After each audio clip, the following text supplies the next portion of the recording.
పోవాలి. అట్లా కాకుండా నేనేం చేసినా చెల్లుబాటు అవుతుంది, నేను ముఖ్యమంత్రిని, ప్రజలు ఓట్లు వేసేశారు కాబట్టి నేను ఏదైనా చేసేస్తాను, లేకుంటే వెంకటేశ్వర స్వామి భూములన్నీ అమ్మేస్తాను, లేకపోతే వెంకటేశ్వర స్వామికి ఉండే డబ్బులన్నీ నేను తీసేసుకుంటాను, లేకుంటే శ్రీవాణి పేరు పెట్టి అకౌంట్ లేకుండా చేసేస్తాను, లేకుంటే దేవుడి పేరు చెప్పి ఒక్కొక్కరు లక్షల టికెట్లు అమ్ముకుంటాం. ఏంటి వాట్ ఇస్ దిస్? ఒక చైర్మన్ ఏంటంటే 3,75,000 టికెట్లు. ఏమైంది మీకు? 3,75,000 టికెట్లు ఇచ్చుకున్నారు వాళ్ళ పీరియడ్లో దర్శనానికి. ఇవన్నీ షాకింగ్. ఇవన్నీ చూస్తామంటే ఎక్కడికి పోతున్నామో అర్థం కాకుండా వీళ్ళు ఇష్ట ప్రకారం చేసే పరిస్థితికి వచ్చారు. దానిపైన ఈయన దాడి. Andhra Pradesh has little role in the management affairs of the Tirumala Tirupati Devasthanam temple. Little role. Destruction కి నాంది బలికి గొడ్డలతో నరుకుతూ లిటిల్ రోల్ అంట. రెండోది, ఇతను మాట్లాడే మాటలు మీరు చూస్తే ఎంత దుర్మార్గం అంటే,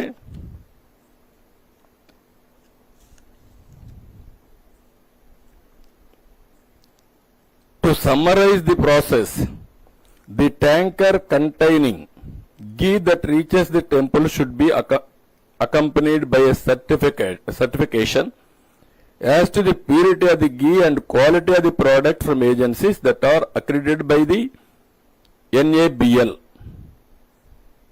Further, at the temple, 3 samples are obtained from every tanker, and the same are tested, and only after the 3 samples passes the test would the ghee be allowed to be put to use. అంటే అతను ఏం justification చేస్తున్నాడంటే మొత్తం టెస్ట్లన్నీ అయిపోయినాయని. అక్కడ adulteration test వేయలేదు. Adulteration test లేకుండా adulteration test ఎట్లా చేస్తారండి మీరు? అందులో మీరు చూస్తే అక్కడ చేసేది ట్యాంకర్ ద్వారా వచ్చినప్పుడు ఆవు నెయ్యితో పాటు తేమ, బీట్రో రిఫ్రాక్టోమీటర్ రీడింగ్, కొవ్వు ఆమ్లం, ఆర్ఎం విలువ, బౌడైన్ పరీక్ష, మినరల్ ఆయిల్ కోసం పరీక్ష, అదనపు రంగు కలిపారా, melting point, rancidity, milk fat, Polenske వంటి ప్రాథమిక అంశాలు మాత్రం చేస్తారు. అడల్ట్రేషన్ చేయాలంటే NABL అక్రిడిటేషనే ఉండాలి. ఆ ల్యాబ్కి వెళ్ళాలి. ఆ టెస్ట్ లేదు. అలాంటి టెస్ట్ జరిగిన దాఖలాలే లేవు. వీళ్ళు సింపుల్ టెస్టులు చేసి ఆ సింపుల్ టెస్టుల ప్రకారం 18 ట్యాంకర్లు రిజెక్ట్ చేసామని పెట్టే పరిస్థితికి వచ్చారు.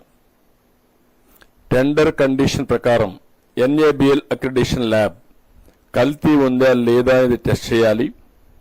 ఎప్పుడూ చేయాల. దీనికి ఖర్చు కూడా 75 లక్షలే అవుతుంది. కనీసం ఆ 75 లక్షల రూపాయలు కూడా ఖర్చు పెట్టలేకపోయారు. అది వేరే విషయం. ఒకప్పుడు నమ్మకం ఏం జరిగింది, ఇప్పుడు నమ్మకం కూడా లేకుండా ఇవన్నీ జరిగే పరిస్థితికి వచ్చాయి.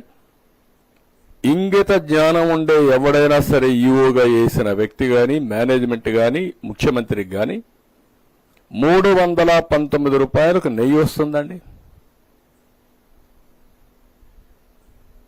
రివర్స్ టెండరింగ్ పెడతారా అండి? మీకు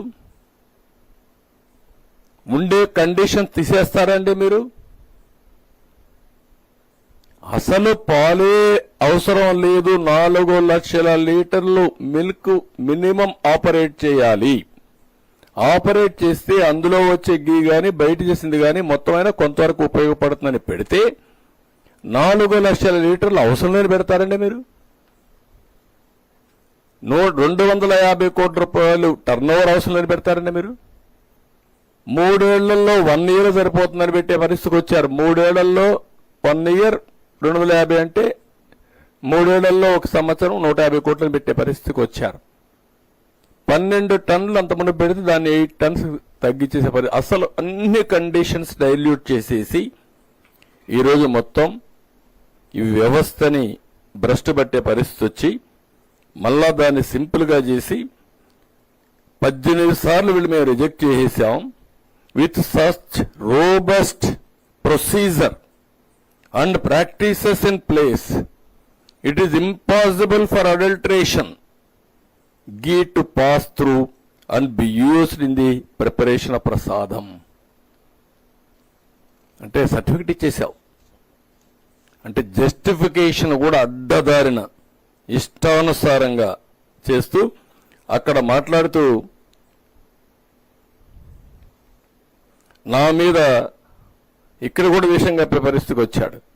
అక్కడ అంటాడు, the way in which mister Naidu acted was in a manner totally devoid of social responsibility. Just as during several instances, tankers were rejected both during the previous Telugu Desam and YSR regime.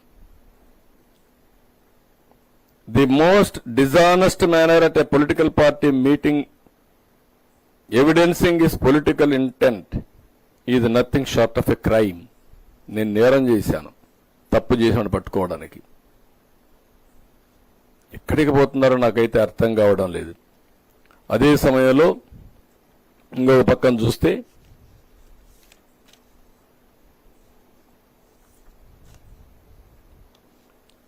ఇక్కడ